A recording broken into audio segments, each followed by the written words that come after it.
college football rules created and changed? There's a standing committee with the NCAA made up of coaches and administrators that meet every year, change the rule book every other year. This is an in-between year, so there have been some changes made relating to player safety, but football rules are made by football coaches. What are the rule changes for 2012? All having to do with player safety. Fans will see we're going to kick off from the 35 instead of the 30, which will make for a shorter distance to get to a touchback. That's to encourage more touchbacks and fewer runbacks because traditionally free kick plays are more dangerous to the players. In addition, a touchback on a free kick will put the ball at the 25, and that's to give the incentive to the kick returner who catches the ball 1 yard deep in the end zone to take a knee and take the ball at the 25 rather than the traditional 20. Further, members of the kicking team have to be within 5 yards of the ball when it's kicked, which will cut down on the head start they get.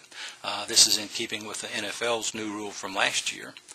And one more about free kicks. A player in a position to catch a kick that is driven directly into the ground and then bounds high into the air as if it had gone directly off the tee in 2012 is awarded fair catch protection and has not been in the past. The second major rule change has to do with blocking below the waist. This is a complicated rule to understand, teach, coach, and officiate. They've made it a little bit more complicated, but we'll deal with it. The biggest thing that fans will see is that copying, again, the NFL rule, members of the offense cannot block below the waist back toward their own goal line beyond the line of scrimmage. Also this year new, if somebody's helmet comes off, he's got to leave for the next play. So unless that helmet came off as a direct result of the foul. The next thing is leaping the shield on punt plays. It has been a tactic to line up three guys in front of the punter. After the ball is snapped, the offense, the kicking team would allow the rushers to come in. Those rushers sometimes would try to jump over those players, attempting to block them. The Rules Committee felt like that was dangerous, and the possibility of a player landing on his head was there, and so that is eliminated. And then the last thing that fans will see will be having to do with punts.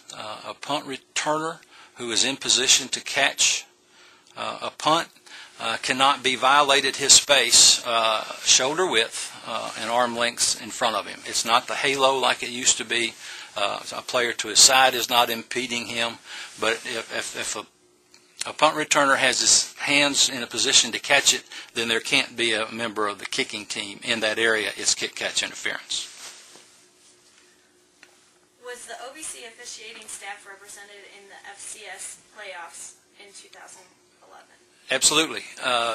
We had crews go out in the first round to northern Iowa. Wofford played there. You probably saw a play from that game where the Wofford free kick returner got mixed up and stood in the end zone and dropped the ball, and a member of northern Iowa's team fell on it for a touchdown, and that was the difference in the game. That was Jason MacArthur was the referee in that game from Nashville, a member of OVC staff. That crew did a very good job in that game. And then the next week, we sent a crew to Georgia Southern when they played Maine. Matt Young from Independence, Kentucky was the referee in that game. That crew did a very good job, and they did our staff proud. Thank you. Thank you.